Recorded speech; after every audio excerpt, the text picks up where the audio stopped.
¿Qué tal amigos? Bienvenidos a CNC Matinal. Empezamos la jornada hoy martes 3 de marzo contándoles que el Pleno del Congreso sesionará mañana miércoles por la tarde y el jueves en doble horario. Mi nombre es Karina Aliaga y los invito a ver los titulares de esta jornada. Este jueves, Congreso someterá a segunda votación reforma constitucional sobre no reelección inmediata de presidentes regionales y alcaldes. Propuesta para eliminación del voto preferencial genera opiniones encontradas entre bancadas políticas. Comisión de Educación inició debate de ley de institutos superiores técnicos y tecnológicos. Propuesta incluye creación de organismo fiscalizador. Acuerdan solicitar a la Cancillería llamar en consulta a nuestro embajador en Venezuela por denuncias de violaciones a los derechos humanos. En audiencia descentralizada en Chiclayo, la Comisión de Producción recibió propuestas para lograr formalización de MIPES de esa localidad.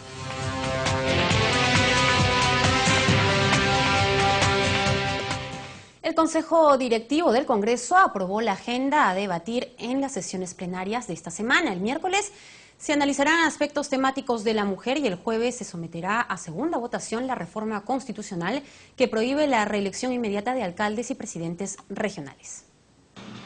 La reunión del Consejo Directivo del Congreso duró más de 4 horas. Al término, el legislador Fernando Andrade indicó que no existe consenso para aprobar la propuesta del Jurado Nacional de Elecciones que incluye la eliminación del voto preferencial. El caso del voto preferencial es bien difícil porque todos hemos sido electos por voto preferencial. Si la propuesta fuera de aquí a 2 elecciones, se podrían ya eliminar porque ya se ha avanzado en consolidación de partidos políticos y hay una mejor selección interna, yo creo que sería más factible, pero todavía a esta próxima elección, el próximo año, es muy prematuro de que eso sea aprobado. En lo que sí hay acuerdo es en someter a segunda votación la reforma constitucional que prohíbe la reelección inmediata de alcaldes y presidentes regionales, según reveló el parlamentario Mesías Guevara. Hay muchos que sí estamos de acuerdo que se elimine el voto preferencial, pero siempre y cuando se fortalezca las democracias internas. Las democracias internas tienen que ser fortalecidas y esto tiene que convertirse en una política de Estado. Muchos dicen no, que las democracias internas se debe única y exclusivamente a lo que hagan los partidos políticos. Yo con la experiencia que tengo de ser dirigente nacional de Acción Popular, no es así. ¿Por qué? Porque los partidos políticos lamentablemente estamos atravesando por una precariedad en la que no tenemos los recursos necesarios como para, por ejemplo, mantener nuestros comités electorales a nivel nacional. Cabe precisar que el Consejo Directivo del Congreso aprobó un informe que establece que las comisiones parlamentarias no estarán obligadas a reconocer los fallos del Tribunal Constitucional o de la Corte Interamericana de Derechos Humanos, informó Jari Izarra, Central de Noticias del Congreso.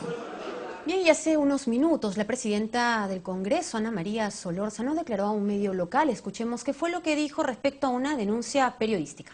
De esta infamia del diario Correo, hay un acuerdo de mesa directiva que se dio hace muchos años atrás, desde que se estableció la semana de representación, por la cual los congresistas pueden viajar con 2 asesores.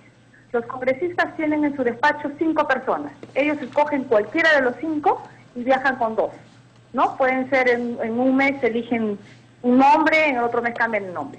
Lo que ha hecho esta administración y esta mesa directiva, al tener nosotros tenemos como congresistas una tarifa especial con la aerolínea, porque compramos en cantidad, porque es parte de la administración, de abaratar los gastos.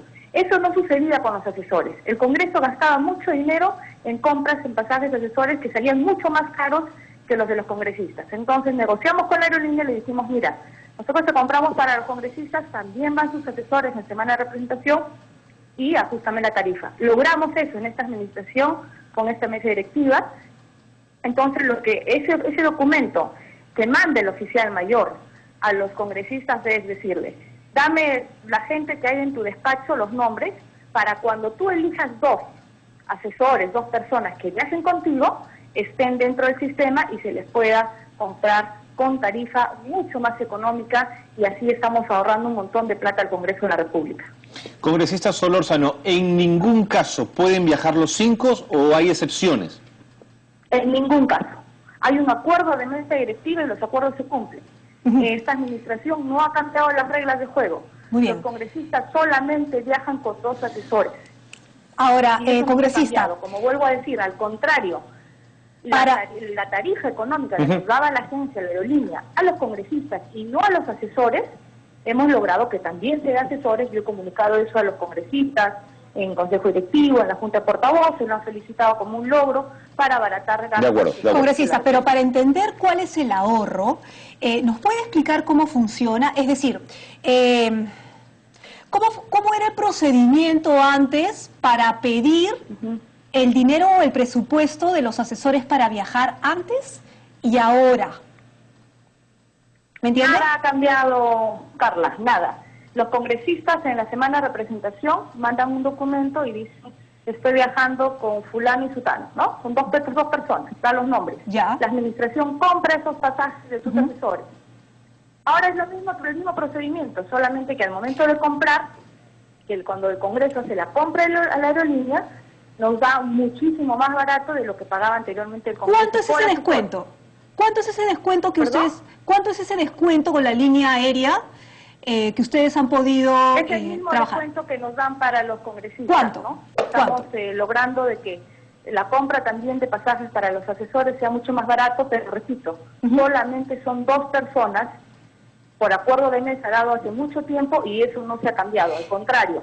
Ahora cuando compremos pasajes para asesores en semana de presentación nos salen muchísimo más baratos. ¿Y qué podría pasa? alcanzarles a ustedes más tarde el documento y el porcentaje que es Estupendo. Nos gustaría. para el Congreso. ¿Y qué pasa con aquellos que donde no hay vuelo, por ejemplo? No hay vuelos.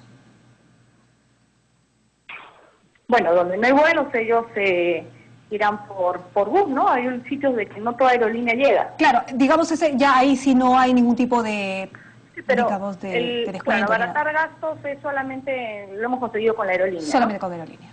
Congresista Solórzano, entonces... Lo importante acá, Carlos Sí. y Carla, y quiero resaltar, es que el acuerdo de mesa nunca se cambió. Solamente los congresistas han viajado y viajarán con 2 asesores. De acuerdo, de Nunca acuerdo. ha cambiado. Quedó claro eso, congresista. Entonces explíquenos por qué el diario Correo habla de 5 asesores.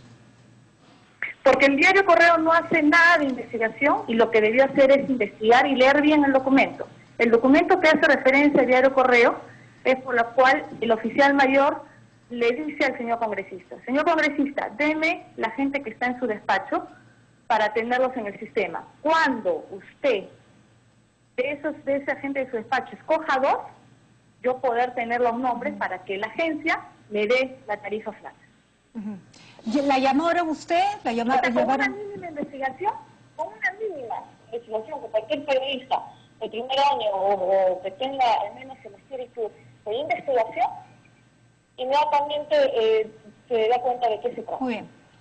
Congresista Solórzano, ha sido usted muy clara. Gracias por habernos atendido. A ustedes, gracias. Bien, es la aclaración de la titular del Congreso ante la denuncia periodística. Se aclara entonces que los congresistas en semana de representación viajan solo con 2 asesores y no 5, como afirma el diario Correo. Vamos a continuar con las noticias. Y sobre las reformas electorales planteadas, ya habría consenso para la aprobación de varias propuestas. Sin embargo, a decir de los parlamentarios, aún existen discrepancias en el tema de la eliminación del voto preferencial. Veamos la nota. El anunciado debate en el Pleno del Congreso de la reforma política y electoral viene generando entre los legisladores opiniones en todos los sentidos. Y es que los representantes de diversas bancadas se han expresado a favor de la reforma, pero el voto preferencial es el que no logra el consenso requerido. No hay consenso con respecto al voto preferencial, efectivamente, ¿no? Hay consenso con respecto a otros puntos y tenemos que avanzar con aquellos puntos que vamos a poder aprobar, porque aquí en el Pleno al final todos son votos, no puede haber un obstáculo porque hay 1 o 2 puntos en donde no nos ponemos de acuerdo. Pero es que no creo que ese sea el tema de fondo de los partidos, sinceramente, ¿no? El tema de fondo es el financiamiento público, los mecanismos de transparencia, no necesariamente si es que marcas un número o no, ¿no? Creo que eso es secundario.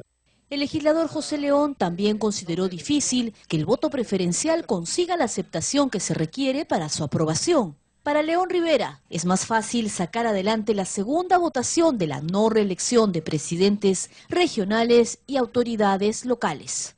Vamos a terminar con ese debate, dejarlo listo para votar en esta segunda legislatura, votar ya esta definitiva no reelección de los presidentes regionales y de los alcaldes. Está pendiente segunda votación, pero ya hemos acordado ir con calma, ir con mucha mesura. No podemos actuar también bajo una presión que hay de todos los sectores para entrar a esta reforma de fondo, reforma electoral. Por su parte, el congresista Carlos Tubino se mostró a favor de la eliminación del voto preferencial y aseguró que cualquier propuesta de reforma política es importante para mejorar el sistema de partidos políticos en nuestro país. Este es un tema que en realidad creo yo que no hay consenso en el Congreso en este momento, el tema de cambiar, vamos a decir, en este caso, el voto preferencial, y creo que eso todavía no se va a ver. Mira, en mi caso personal, yo estoy a favor de fortalecer a los partidos. Entonces, yo sí me inclino en que este tipo de voto preferencial sea ya anulado. Yo creo que eso está bien para la vida política en el Perú. En el mismo sentido, el jefe de Devida, Alberto Otárola, también consideró necesario reforzar el sistema de partidos políticos. Creemos que se debe reforzar adecuadamente el sistema de partidos. Lo que no queremos son narcoautoridades, y en algunas provincias y distritos del país se puede ver con impunidad cómo va ganando terreno el lavado de activos y la presencia lamentable de autoridades que pudieran haber sido financiadas por el narcotráfico. El sistema democrático es incompatible, absolutamente incompatible, con la influencia nefasta del narcotráfico, y que creemos que esto también guarda relación con las reformas políticas al sistema de partidos que está debatiendo el Congreso de la República. Tal y como lo anunció la presidenta del Congreso, Ana María Solórzano, este jueves se debatirá la reforma electoral en el Pleno del Congreso, en su primera sesión de su segunda legislatura ordinaria. Informó Perla Villanueva, Central de Noticias del Congreso. De otro lado, la Comisión de Educación inició el debate de la Ley de Institutos y Escuelas de Educación Superior. Sobre el tema, se han presentado 21 proyectos. El grupo parlamentario acordó también invitar al ministro Jaime Saavedra para que informe sobre la problemática de la educación universitaria.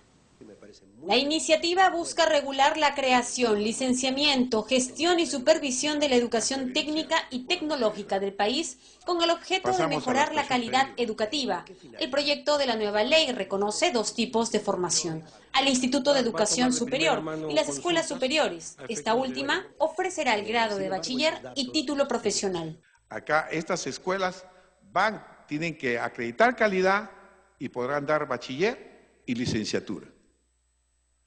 Igualmente las escuelas de formación artística, son 5 años de estudio, 200 créditos, tanto en las pedagógicas como en la formación artística como en las tecnológicas. El organismo nacional gestor de la escuela, ONGESI, será el ente encargado de fiscalizar a los institutos. Tendrá autonomía técnica, funcional y administrativa y estará integrado por un presidente ejecutivo del Ministerio de Educación, un representante de la PCM, otro del Ministerio de Economía y otro de la Producción. Para la gestión, autoridades docentes, plazas, lo va a ver el ONGESI. La supervisión va a ser la ONGESI para los institutos, el gobierno regional, y la SUNEDU para las escuelas tecnológicas. Y la acreditación, evidentemente, es voluntaria a través del CINEASE. La iniciativa legislativa, que regulará en los institutos de educación superior, también hace referencia a incentivos a la gestión institucional. Aquellas empresas privadas que celebren convenios con las escuelas en cuanto a capacitación tendrán derecho a créditos tributarios contra el impuesto a la renta, equivalente al monto del gasto usado para estos fines. Dicho monto será gestionado por la empresa privada y será entregado para su administración al Instituto de Educación Superior Público. Los programas de capacitación responden a una necesidad concreta de la empresa. El proyecto de ley contempla además una serie de sanciones para estas entidades sin fines de lucro que incurran en actividades ilícitas no previstas por la SUNAT.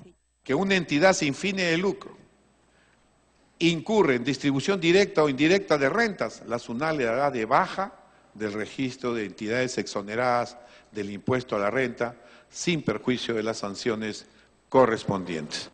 En otros temas se hace mención a la experiencia laboral del docente. Para la contratación se exige al menos 5 años de docencia, 2 de ellas en la especialidad solicitada. El debate se inició tras la sustentación del presidente de la comisión y continuará en las próximas semanas, hasta llegar a un consenso para su aprobación y presentación ante el Pleno.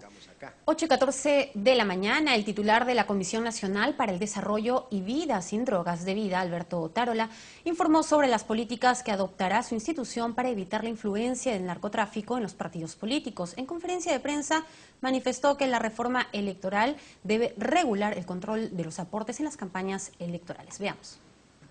Finalizada la sesión reservada de la Comisión Especial que investiga la influencia del narcotráfico en los partidos políticos, la titular del Grupo de Trabajo, Rosa Mavila, y el jefe de Devida, Alberto Otárola, informaron en conferencia de prensa las acciones que implementará esta institución, así como los planteamientos expresados en la sesión a fin de evitar que el narcotráfico se infiltre en las organizaciones políticas. Se trata de 3 propuestas importantes como la pérdida del escaño por vínculo con el narcotráfico, la obligatoriedad de la calidad de información que brinden los candidatos y partidos políticos al llenar las declaraciones juradas y las hojas de vida, así como mayor rigurosidad en la fiscalización por parte de los jurados nacionales departamentales en los bienes patrimoniales de los candidatos al Parlamento Nacional. Demostradamente tenga vínculos con el narcotráfico o esté siendo financiado por el lavado de activos. En segundo lugar, planteamos una revisión general del sistema de elección de las autoridades en lo que respecta a la declaración jurada de hojas de vida. Creemos que cada autoridad o se debe eliminar aquella parte en la que es facultativa la declaración de los bienes de ingreso y hacerla obligatoria. Por su parte, Mavila León mostró su preocupación por la influencia del narcotráfico en la política que estaría actuando de manera prioritaria, según dijo, en los gobiernos regionales y locales, por falta de presencia judicial en las investigaciones. De igual modo, las redes criminales que por falta de investigación siguen trabajando de manera impune. Consideró que se debería de investigar desde el inicio de las campañas electorales la falta de transparencia para evitar el lavado de activos. Estarían prioritariamente orientadas a ámbitos regionales y locales donde la presencia institucional de los partidos es más débil. Y en segundo lugar, la existencia también de redes regionales y locales del sistema de justicia penal y criminal donde no habría el suficiente celo en la investigación de esos mecanismos de infiltración. Informó Sandra Romero, Central de Noticias del Congreso. El congresista Humberto Lay agradeció a la población por la reciente publicación de una encuesta que señala que él, junto a la congresista María Luisa Cuculiza, son los legisladores con mayor aprobación ciudadana. Muy agradecido a la población por esta aprobación, que seguramente responde pues a la labor como presidente de la Comisión de Ética, en que hemos actuado con absoluta imparcialidad, con justicia, con firmeza. Y creo yo que hemos dejado atrás esa famosa frase de Otorón o no come Otorón en el Congreso, ¿no? Y creo que es la forma en que todos debemos actuar, no importa el cargo que uno tenga, tanto en el Legislativo como en el Ejecutivo, en alcaldías, en presidencias regionales. Creo que todos los que estamos en alguna autoridad elegida por el pueblo tenemos que ser muy responsables y tenemos que responder a la expectativa de aquellos que nos eligieron. 8:18 tenemos más información. El congresista Johnny Lescano lamentó que se hayan repetido los actos de racismo contra el jugador panameño del Juan Aurich, Luis Tejada. Dijo que para evitar este tipo de casos deben realizar campañas de sensibilización en los estadios de fútbol. Lamentablemente, pues, en nuestro país todavía no asimilamos que todos somos iguales, que debemos tener un respeto, que somos gente coexistencial, ¿no? De diferente color, de diferente opinión y diferente ocupación, pero eso no da lugar a que un deportista se le vaya a estar insultando, ¿no? Entonces, todavía esas taras, esos vicios, todavía no se han superado aquí en el Perú. Hay que trabajar mucho más a través de la educación y otras cosas más, a través de campañas de difusión, de sensibilización, para que esto no ocurra. De tal manera que rechazar ese tipo de actos que se cometen en contra de un deportista. Y les contamos que la presidenta de la Comisión Investigadora del caso Martín Belaúnde del Ocio, Marisol Pérez Tello, estimó que el informe final de su grupo legislativo estará listo a más tardar en el mes de junio. El informe de la Comisión Investigadora del caso Martín Belaúnde del Ocio estará listo para junio próximo, Lo aseguró la presidenta del grupo parlamentario, Marisol Perestello, tras indicar que las indagaciones avanzan bastante bien, gracias al apoyo de todos sus miembros y al intenso trabajo realizado en enero y febrero. Explicó que si bien la comisión no podrá resolver todos los problemas ni estudiar al 100% los contratos, sí espera esclarecer el procedimiento y modus operandi, de manera que se derivaría a la Fiscalía de encontrarse responsabilidad en alguna persona, indicó. Perestello aclaró que su grupo no pretende reemplazar la labor del Poder Judicial y agregó que producto del trabajo que efectúan, preparan 3 proyectos de ley para facilitar la lucha contra la corrupción. Una de estas iniciativas está referida a la forma de elección del procurador. Finalmente, ratificó que la comisión investigadora viajará a Madre de Dios y Junín durante la semana de representación para continuar las indagaciones. Informó Central de Noticias del Congreso. De otro lado, el presidente de la Comisión Investigadora del caso Orellana, Vicente Ceballos, afirmó que planteará modificaciones normativas para poner fin a los vacíos legales que permitieron la irregular transferencia de inmuebles, como ocurrió con Rodolfo Orellana. Que no ha habido entidad pública alguna que ha estado ajena al accionar de las irregularidades e ilícitos de la llamada red Orellana. Y creo que es el tema de fondo de nuestra comisión, no solamente identificar responsables, porque en su momento seguramente el Poder Judicial va a sancionarlas, sino también identificar debilidades institucionales, debilidades de la propia labor que desempeñan los funcionarios, pero también deficiencias u omisiones que tenga el marco normativo del país. El día de hoy hemos contado con la presencia de la señora Iris Fabiola Ulloa Infante. No se ha personado José Antonio Noriega Ludwig. Por acuerdo de la comisión se ha determinado oficiar al Poder Judicial para que dado fuerza sea conducido. Igualmente también hay personas que no tienen domicilio conocido y que vía edictos se les ha notificado que están en la calidad de investigados. Y estas personas, que son un número de 7 personas, también hay el acuerdo de oficiar al Poder Judicial para que de grado o fuerza sean conducidos a esta comisión. Ellas son las personas de Narciso Efraín Jarapeña, Elda Zunilda Ramos Gallegos, Kuo Jin Yin, Chuchel Bruce Orellana Rengifo, Esther Carolina Morales Chaus, Manuel Armando Trujillo Castillo y William Cruzalegui Caballero. Para mañana, 2 testimonios adicionales también de la condición de investigados. Está como uno de los principales el señor Daniel Ramsay, quien fue un exfuncionario del Ministerio Público, creo que era asesor del Fiscal de la Nación, ¿no? Y los demás son testigos y algunos investigados, pero que tienen una participación media. La Comisión de Producción se trasladó hasta Chiclayo, en donde realizó una audiencia descentralizada para escuchar las propuestas sobre formalización de la micro y pequeña empresa de la región Lambayeque. Asistieron representantes de la SUNAT y la Cámara de Comercio de esa localidad. Veamos. La audiencia realizada en Chiclayo sirvió para recibir propuestas de solución frente a la problemática que enfrentan las micro y pequeñas empresas para lograr su formalización e incorporación al sector productivo. Los representantes de SUNAT, Cámara de Comercio e Intendencia Regional de Chiclayo, expusieron los planes y programas que vienen implementando en beneficio de las MIPES. La reunión descentralizada denominada Propuesta para el Fortalecimiento y Desarrollo de las MIPES en la región Lambayeque fue organizada por la Comisión de Producción que preside el legislador Héctor Becerril. Se tiene que recoger todas las propuestas que han emitido los diferentes representantes de los gremios de las MIPES. Tenemos que valorar la participación masiva de todos estos gremios que de una u otra manera cada uno tiene su problema particular. El representante de la Cámara de Comercio de Chiclayo, José Gálvez, solicitó a la Comisión de Producción del Parlamento gestionar ante SUNAT para lograr un efectivo rol que permita ampliar la base tributaria y de esta forma lograr la formalización de las empresas que aún no lo son. Hay un estimado en el 76% es informal. Manejamos esta cifra nosotros, escuchamos al señor congresista hablar del 60%, tal vez un poco más.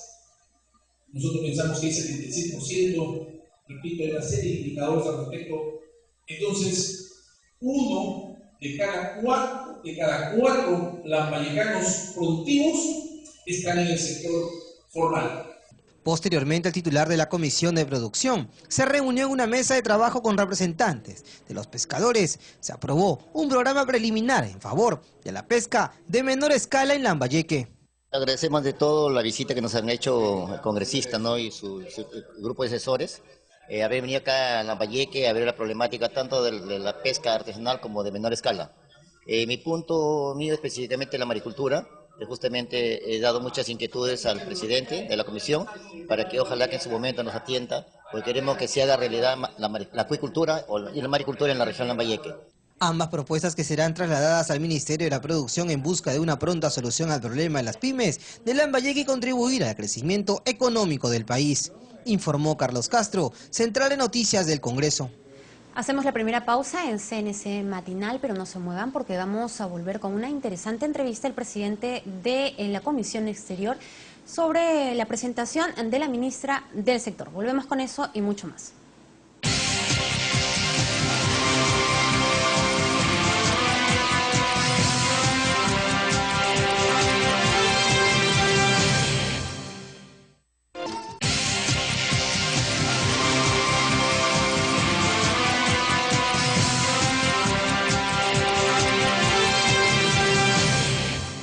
Y 30 de la mañana, iniciamos la segunda media hora de información. Vamos a revisar nuevamente los titulares del día.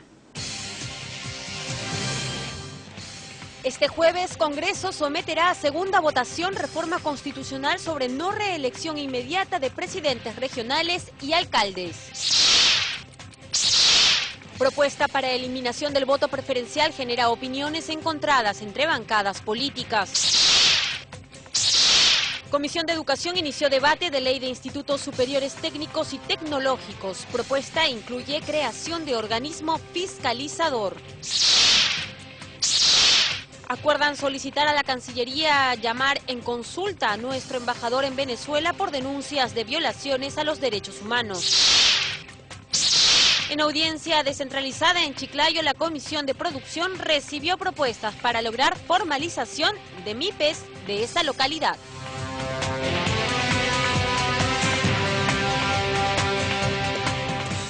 La Comisión de Educación inició el debate de la Ley de Institutos y Escuelas de Educación Superior. Sobre el tema se han presentado 21 proyectos. El grupo parlamentario acordó también invitar al ministro Jaime Saavedra para que informe sobre la problemática de la educación universitaria.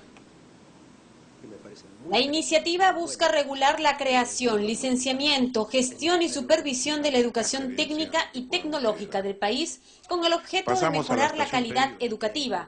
El proyecto de la nueva ley reconoce dos tipos de formación: al Instituto de Educación Superior y las escuelas superiores. Esta última ofrecerá el grado de bachiller y título profesional. Acá estas escuelas tienen que acreditar calidad y podrán dar bachiller y licenciatura.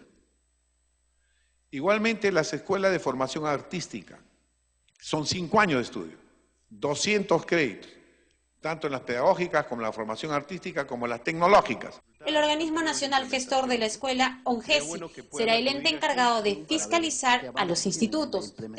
Bien, vamos a interrumpir esta nota para dar pase precisamente a las declaraciones de la presidenta del Congreso, que viene dándolas a un medio local. Vamos a escuchar.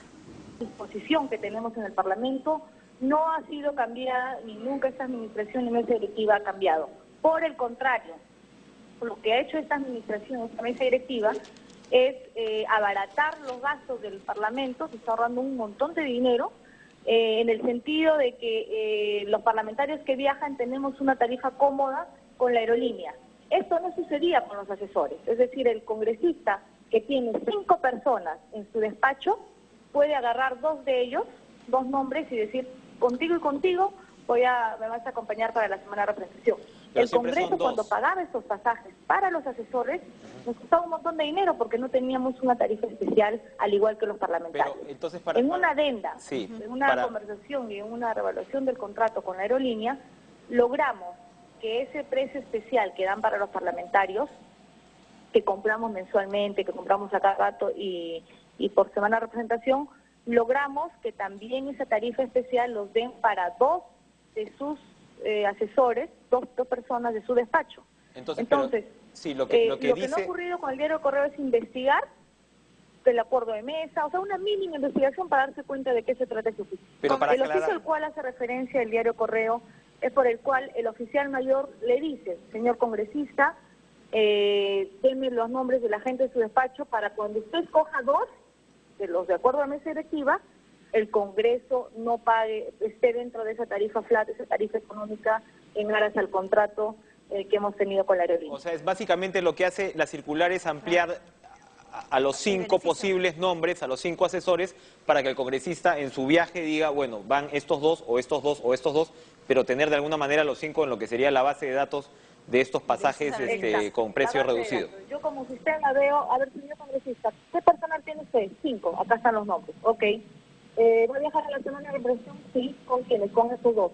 Ya yo sé que me está acreditando 2 personas, pero lo que se ha conseguido, por eso que debe ser un mínimo de investigación. Ese documento, ese oficio no es secreto. Ese oficio cualquier periodista lo tiene y va y le dice, señor oficial, ¿qué significa esto? Y tiene la explicación. El titular hubiera sido, Congreso ahorra millones para pago de pasajes. Pero a propósito de este oficio, congresista, no hay ningún parlamentario que haya viajado con sus 5 asesores como para que de alguna manera ¿no? esa publicación diga que... Ningún parlamentario lo ha solicitado, nunca han solicitado porque todos sabemos, como congresistas, desde que hemos ingresado en este periodo, que el acuerdo de mesa y el Congreso te permite viajar con solo 2. Y eso nunca ha cambiado. Y eso sigue estableciéndose así. Muy bien. Aclarada la información, congresista, nosotros ya nos estamos pasando de tiempo, pero quiero preguntarle muy brevemente cómo se va a procesar el tema de reforma electoral en el Parlamento, que es donde básicamente va a saltar el diálogo hoy desde Palacio al Legislativo. ¿Cómo es esa prioridad que le va a poner? Un pleno temático de mujer, con todas las iniciativas interesantes por el tema de mujer. El 8 de marzo es Día de la Mujer. Como Congreso estamos haciendo nuestra agenda. Y el jueves iniciamos con reforma electoral, el primer punto que se va a poner al debate, a votación, la segunda votación de la no reelección de presidentes de gobiernos regionales, que se votó ya en una primera legislatura. Iniciaremos con el voto golondrino, con la reforma electoral, con la ley de partidos, y todos estos paquetes de proyectos que no solo son iniciativas del Jurado Nacional de Elecciones, son también de varios parlamentarios en un trabajo que han hecho en la Comisión de Constitución ya hace 2 años atrás. Pregunta final, ¿se va a votar punto por punto o se va a votar en paquete? Depende del presidente de la Comisión de Constitución. Si vemos que el consenso va por algunos puntos y para lograr esa reforma, se irá votando por separado para lograr así los mejores consensos. Muy bien, le adelantamos entonces... Y invoco a mis colegas parlamentarios, a los 130, todas estas reformas necesitan votación calificada. Debemos de poner un número alto de presencia de ellos en el Parlamento. Así que invoco a todos a tratar y hacer todo lo posible para estar presentes en todo este mes de marzo, sobre todo que vamos a priorizar la reforma electoral. Le adelantamos la invitación para discutir todos estos temas en nuestros estudios en los próximos días. Muchas gracias. Encantadísimo. Muchas gracias. Bueno, agradecemos pues a la presidenta del Congreso, ahí está hecha. Bien, es la aclaración entonces que hace la titular del Congreso, Ana María Solórzano, respecto a la denuncia periodística que hace el diario Correo sobre los gastos que estaría realizando el Congreso. Se ha aclarado entonces, son solo 2 asesores los que viajan en semana de representación y no 5, como afirma este diario local. Vamos a retomar nuevamente la información que les estábamos presentando respecto a lo que sucedió en la Comisión de Educación, que ya inició el debate de la Ley de Institutos y Escuelas de Educación Superior. Vamos a verla. La iniciativa busca regular la creación, licenciamiento, gestión y supervisión de la educación técnica y tecnológica del país con el objeto de mejorar la calidad educativa. El proyecto de la nueva ley reconoce 2 tipos de formación: al Instituto de Educación Superior y las escuelas superiores. Esta última ofrecerá el grado de bachiller y título profesional. Acá estas escuelas tienen que acreditar calidad y podrán dar bachiller y licenciatura.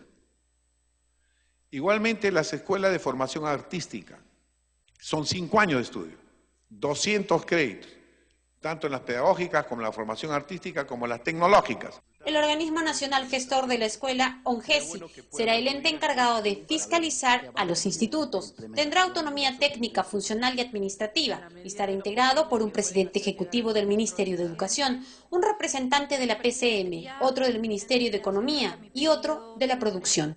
Para la gestión, autoridades docentes, plazas, lo va a ver el ONGESI.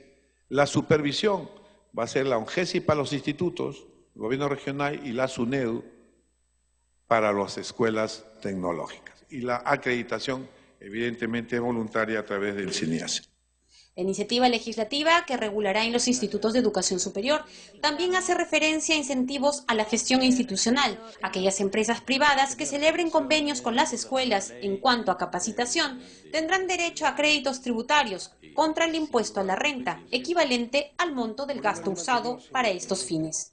Dicho monto será gestionado por la empresa privada y será entregado para su administración al Instituto de Educación Superior Público.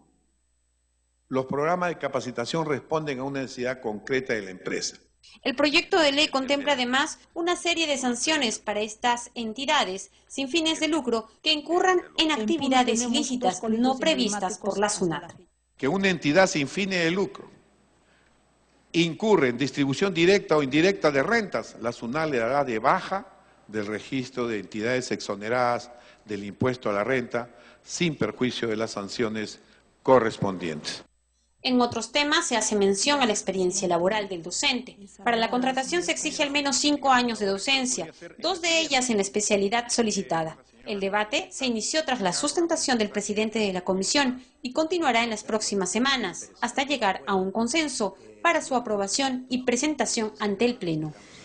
La Comisión de Comercio Exterior y Turismo recibió a la ministra del sector, Magali Silva, para que exponga sobre su política general y planes para el presente año, además de las metas y logros de la red de protección al turista.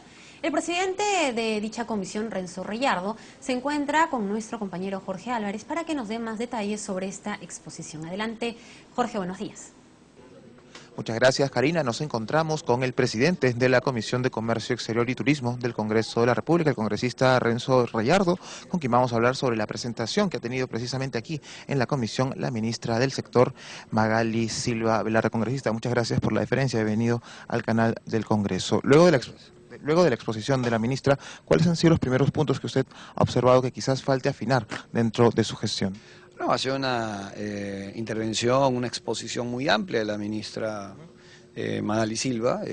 Hemos estado aproximadamente 3 horas, un poco más incluso de 3 horas, atendiendo las inquietudes y las consultas de los miembros de la comisión que tengo el honor de presidir.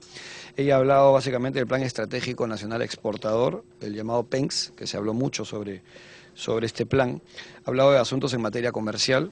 Ha hablado también del Plan Estratégico Nacional de Turismo, se ha hablado del sector turismo en reiteradas oportunidades, incluso de las preocupaciones de los parlamentarios en el sentido de los últimos incidentes ocurridos en un restaurante de Miraflores, que generó una reacción de los Estados Unidos y que, como le dije a Magali, a la señora ministra, eso nos da la vena en el sentido de ser el Perú el principal, si no uno de los principales destinos turísticos del mundo en lo que se refiere a gastronomía y actividad culinaria, y de pronto en un restaurante de nuestro país, en un distrito conocido por tener la mayor cantidad de restaurantes en el país, en el Perú entero, sucede un hecho de violencia y que genera una reacción que es lo más grave de la primera potencia a nivel mundial. Entonces, sin duda eso ha generado mucha preocupación, ha generado también algunos comentarios de otros colegas y de la propia ministra, y ojalá que se haya tomado alguna decisión gubernamental para emitir algún gesto también que el impacto sea menor, el impacto de un comunicado y de una anuncio público de la Embajada de los Estados Unidos para que sus conciudadanos no asistan a un local o a este local propiamente dicho, pues genera daño, y eso hay que tratar de minimizarlo con los acercamientos correspondientes y con las coordinaciones correspondientes con el gobierno de los Estados Unidos. No deja llamar la atención que al ser una cartera, digamos, eminentemente técnica y en donde se tendrían que estar hablando de algunas cifras o proyectos para la expansión de los mercados extranjeros, el tema de la seguridad sea en este momento tan importante. Quizás el Ministerio del Interior es quien debería tomar las acciones correspondientes, pero ya que hablamos de un riesgo para el turismo, ¿es en este momento la cartera del Ministerio de Comercio Exterior la indicada a abocarse a estos temas? Bueno, a ver, el tema de la seguridad es un tema, hay que decirlo con claridad, multisectorial. No es un tema única, exclusivamente correspondiente del sector interior o de responsabilidad del sector interior. La seguridad es multisectorial. Y en el aspecto turístico, y estamos hablando de lo que ha sucedido recientemente por una cuestión coyuntural, pero hay actividad delincuencial en los locales comerciales y también en restaurantes que congregan a turistas y que es el sector correspondiente el que tiene que velar por ellos, pues ha generado, aprovechando la presencia de la ministra, que nosotros, los señores parlamentarios, los señores congresistas, hagamos algunas preguntas en relación a este tema. Reitero, más que la actividad propiamente dicha del acto delincuencial, que es motivo de preocupación y de preocupación constante, también es la reacción de los Estados Unidos en el sentido de emitir un comunicado como el que se emitió ya hace algunos días.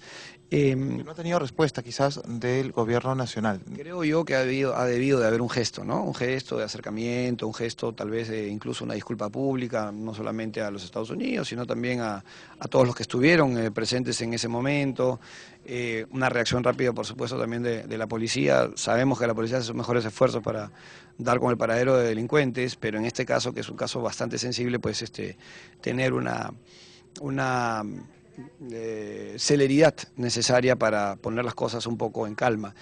También nos habló la ministra de la Red de Protección al Turista, que son unos corredores que se han implementado. El primero que ya se ha iniciado es el de Lima Metropolitana, que abarca desde el aeropuerto hasta el distrito de Surco, pasando por la avenida La Marina, la avenida Javier Prado, y que nos ha comentado la ministra que hay un plan con varios municipios locales, municipios distritales y por supuesto con la Policía Nacional, inclusive con donación de vehículos y con un monitoreo permanente, incluso aplicando la tecnología, con dispositivos tecnológicos para que pueda el turista sentirse seguro y transitar libremente por la ciudad. Hay un plan y hay la muestra de un video también para implementarlo en otros destinos turísticos del país, del norte, del sur y de la parte central, que se van a ir aprobando paulatinamente.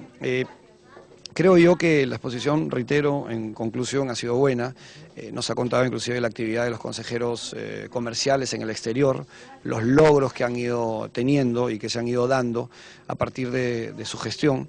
Y también nos ha hablado del problema de las trabas que nos ha puesto comerciales el Ecuador, y lo que ha realizado, las gestiones que ha realizado el gobierno para poner un poco las cosas en su real dimensión.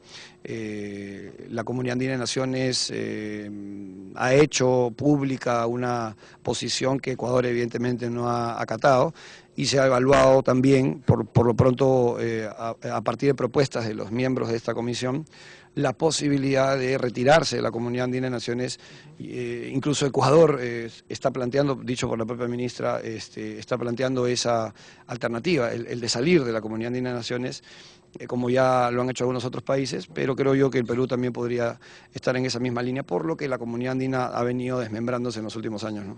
Y finalmente, congresista, ¿cuáles son los siguientes puntos en la agenda de la comisión que usted preside para las próximas semanas, ya que se ha reiniciado la legislatura ahora en el mes de marzo? Tenemos una serie de temas arancelarios, temas vinculados a nuestras zonas fronterizas, tenemos temas también del sector turismo, hay una ronda de conversaciones que tenemos con distintos gremios, así que el trabajo es arduo. Hay también algunos dictámenes que ya han sido aprobados. Somos una comisión que tiene ya varios dictámenes listos para llevarlos al Pleno del Congreso, y esto recién comienza en este nuevo periodo, y vamos a sesionar cuantas veces sea necesario para darle celeridad a la parte legislativa y por supuesto también a la parte de control interno, que hoy hemos tenido una sesión vinculada a ese tema, ¿no?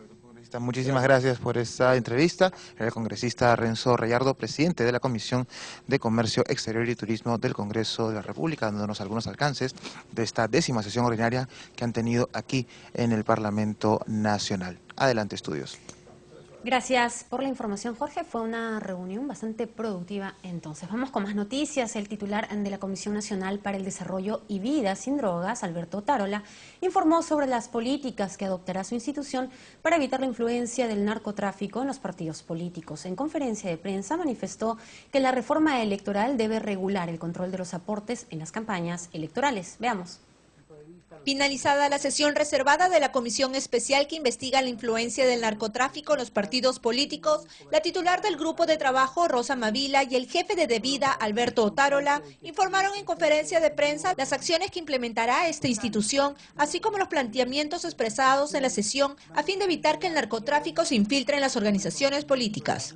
Se trata de 3 propuestas importantes como la pérdida del escaño por vínculo con el narcotráfico, la obligatoriedad de la calidad de información que brinden los candidatos y partidos políticos al llenar las declaraciones juradas y las hojas de vida, así como mayor rigurosidad de la fiscalización por parte de los jurados nacionales departamentales en los bienes patrimoniales de los candidatos al Parlamento Nacional.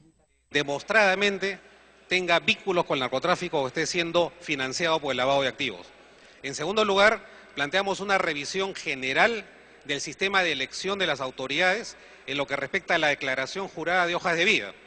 Creemos que cada autoridad o se debe eliminar aquella parte en la que es facultativa la declaración de los bienes de ingreso y hacerla obligatoria. Por su parte, Mavila León mostró su preocupación por la influencia del narcotráfico en la política que estaría actuando de manera prioritaria, según dijo, en los gobiernos regionales y locales, por falta de presencia judicial en las investigaciones. De igual modo, las redes criminales que por falta de investigación siguen trabajando de manera impune. Consideró que se debería de investigar desde el inicio de las campañas electorales la falta de transparencia para evitar el lavado de activos. Estarían prioritariamente orientadas a ámbitos regionales y locales donde la presencia institucional de los partidos es más débil. Y en segundo lugar, la existencia también de redes regionales y locales del sistema de justicia penal y criminal donde no habría el suficiente celo en la investigación de esos mecanismos de infiltración. Informó Sandra Romero, Central de Noticias del Congreso. Bien amigos, llegamos al final del noticiero. Hasta aquí las informaciones en CNC Matinal. Los invitamos a continuar en la sintonía del canal del Congreso y recuerden también que estamos en las redes sociales, en el Twitter con @CNCTV Congreso. Los dejamos antes con los titulares de esta jornada. Este jueves, Congreso someterá a segunda votación reforma constitucional sobre no reelección inmediata de presidentes regionales y alcaldes. Propuesta para eliminación del voto preferencial genera opiniones encontradas entre bancadas políticas. Comisión de Educación inició debate de ley de institutos superiores técnicos y tecnológicos. Propuesta incluye creación de organismo fiscalizador. Acuerdan solicitar a la Cancillería llamar en consulta a nuestro embajador en Venezuela por denuncias de violaciones a los derechos humanos. En audiencia descentralizada en Chiclayo, la Comisión de Producción recibió propuestas para lograr formalización de MIPES de esa localidad.